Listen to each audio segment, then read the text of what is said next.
People play games for a multitude of reasons. Some are in it purely for the numbers, the endlessly satisfying loop of dopamine rushes that comes from constant improvement. Some play games to relax, to escape the real world and exist in another for some blissful amount of time. Yet others look to games as a storytelling medium, one whose potential has yet to be fully realized. There are an endless amount of reasons people play video games, and it makes recommending one difficult. But what if there was a game with an emotionally appealing story at its core, but didn't take itself too seriously? A game that's a joy to play, easy to pick up even for someone who's never played a video game in their life, but also satisfying to master. Something with near endless replayability, and a soundtrack that you just can't get out of your head.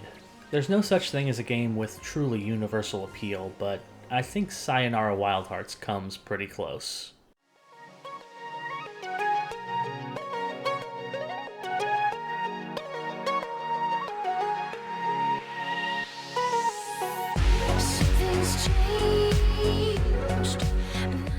As the title of this video alludes, Sayonara Wild Hearts doesn't feature your typical video game soundtrack. Instead, the game itself is the soundtrack, with each level being a visual representation of its title track. The result of this tight fusion of music and game design is a game that, like your favorite album, never gets old. Part of the appeal is a fairly breezy story about mending a broken heart. There's a framing device about using the power of the Arcana to save the world, but it's not really about that.